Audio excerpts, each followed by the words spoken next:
Hi, Jerry. How are you?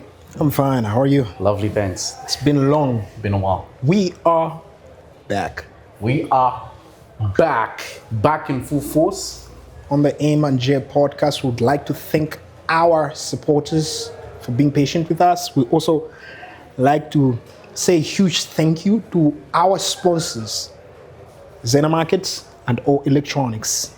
For making this possible, ensuring that we have the right equipment, we have the right venue, we have the right attire. It's been long overdue, Mr. Jerry. Yeah. What have you been up to? I've been selling cars. Selling cars. I've been selling cars, and the car that I've been selling is the Honda Fit that's presently on market value at 500,000 kwacha. Have you heard of this? No, I haven't. There's a new one. Fit, Yes. 500,000 kwacha. Good sir, 500,000 What features kwacha. does it come with for each Good to sir. qualify? Is it a hybrid, self-driving? It's the Honda Fit that's going to make your ex feel jealous 10 and a half times.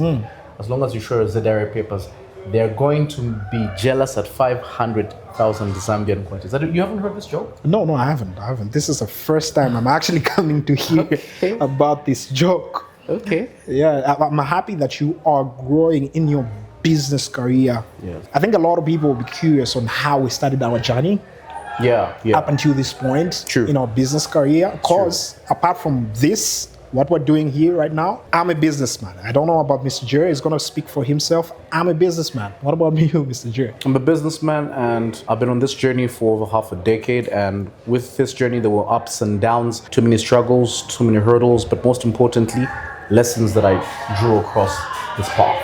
And today, I'll be very happy to see how the inception of this journey started, where it started, most importantly, what lessons people will draw from your inception in business. Destination? Myself, I started that journey of business without even knowing that I was entering a realm in which I'll put in brackets as a businessman. It was all an adventure for me. I don't know how you started your own journey, sir. I started my journey with a meeting you and I had. We're at the Hotel Intercontinental. Before it's revamped and the rebrand, I sat in the lobby waiting for a salsa class that was happening on a Monday with We Dance Lusaka. And across me sat a gentleman, Mr. Nation, at that particular time. Him and I shared a salsa class on a Monday evening. But the thing about that meeting was that we were seated waiting for a class, and he sat across and he began to project into the future. He says, just imagine you and I are multi-millionaires, sipping a beautiful coffee. We're about to have a dance class here. We're enjoying this multiracial, multicultural, multi-economic class. Imagine we're millionaires in the future, and we projected into the future like we always do oftentimes. And we saw ourselves being successful, monumentally successful. And I remember how you responded. Sorry for stopping you in your track. I remember how you responded after I saw the whole vision to you. At least I wasn't even selling a vision. I was just, trying to keep a conversation going, because by then I was coming out of the world of pickup and I was active on making the other person who's in front of me feel special. Not just special, but also make a connection that will allow you to actually connect through ideas, and ideologies. Yeah. Basically, that's and your response was, "Can I come to your workplace and see what you do?" Yes. And you caught me off guard, honestly speaking, because at that moment I was like, nobody has ever responded like this, to just ideas. Most of my friends, I would even show them my results. They never followed by then, but there was something different about you. You said, "Can I come and see what you do?" Yeah. And I sat for a second. I was like, maybe I oversaw it. I oversaw this idea. I oversaw this idea. Yes. But eventually you came through. But the time you came through, I was handling some police issues, so I couldn't meet you on time. But you were there on the dot. I think you came at 7. I started wondering about it. I did. And we met the post office, right? Yeah, you told me, hey, wait for me at the main post office. I'll be there. And I sat there, I waited. I sat there, I looked at the payphone booths that have been there since the 1960s. I sat there, I sat and talked to the street kids that were there. I sat there, I saw how the post bus that comes from Dola arrives at 13 hours in Lusaka. I sat and saw everything. What was going through your mind though? What made you sit and wait? Because that also, for me, was like, I learned a lot from that. I was like, this is a serious man. He's a man who speaks a word and also acts upon the word?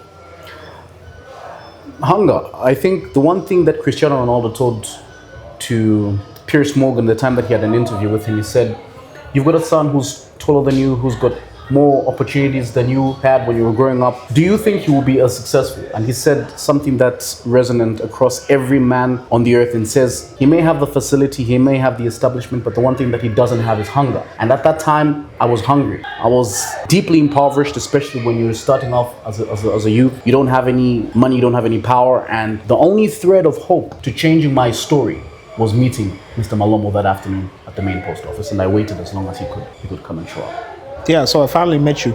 My inception journey, going back to the first question that you asked earlier, was my inception story was a bit different. I didn't have Mr. Nation like you did. Yeah. Okay. let me ask it. So, for the purposes of editing, Mr. Malomo, please tell us, what was your inception journey? My inception journey into the business world was lack. I would start with that. Lack of access. Because I grew up with grandma and uncle, so I couldn't get the full privileges that one could get with a nuclear family, father, mother. So I was restricted on things that I could ask from grandma or uncle, all right? So there, I always saw the vacuum of what can I do. At first, I experimented. I can't lie to you. I pickpocketed in my uncle's clothes. I stole some money until I was caught, and I saw to say that wasn't the way. Because the thing that I told myself when I was caught picking my uncle's pocket was, I never want to be in that position ever again. One. Secondly, I never want to be accused of being a bad person ever again. And I told myself, I'm going to prove them wrong. Even if they're not seeing, I'm going to prove them wrong, that I'm not a bad person. Then I started now figuring out on ways on how I can actually have money from not having money. So you see, in school, there are always opportunities out, right? Yeah. Like someone who always wants something. So I had a friend, Sam, who was business oriented at a get-go. From the time I knew him, he was flipping brick games. He was flipping. So hanging out with him as well amplified that side of me, where I started learning. So you can actually flip stuff, for whatever you want. If you have a brick game, you can exchange it for a radio cassette. If you have a radio cassette, you can exchange it. And that grew. And it's later converted itself into, trading. I'll trade whatever. I have a small phone, trade it for big phone, have whatever and sell it, get what I want later. But that wasn't serious by then. I'll just buy clothes, buy the necessary things that I thought I wanted at the time.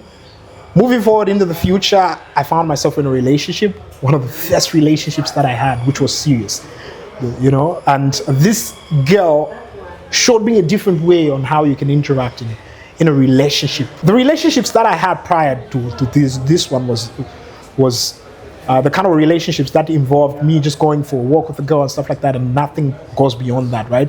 But with this girl, it was like a full-on relationship where I had to call her, check up on her, she had to check up on me, we had to meet, make plans, do things, go to events together and stuff. It was new for me, right? So I end up learning a lot of things from this girl, and at the final moment of peak of the relationship, where I'm finally getting it, getting the value of what relationships offers between a girl and a boy. The girl comes to me and questions me about my future. What are you planning? What are you thinking? By this time, I'm not doing anything. I'm just home, waiting for the next opportunity, right?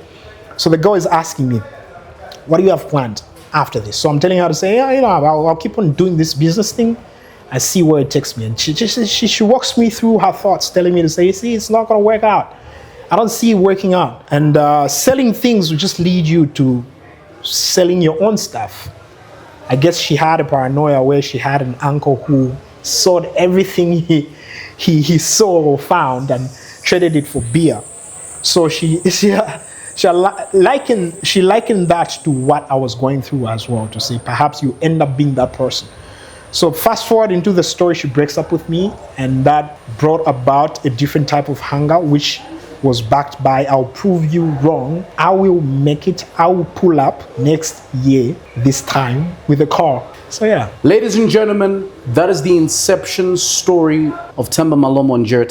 What you identify from both stories, even though they are completely different, is that the two young men were hungry. When you're hungry, there is nothing you cannot conquer. There is nothing you cannot stop. There is nothing you cannot achieve. On the next episode, we'll talk about how the hunger that propelled him from the relationship made him get a head start in a professional business front, as well as how I met Mr. Malomo the first time at the main post office and how the hunger propelled me to taking the next step.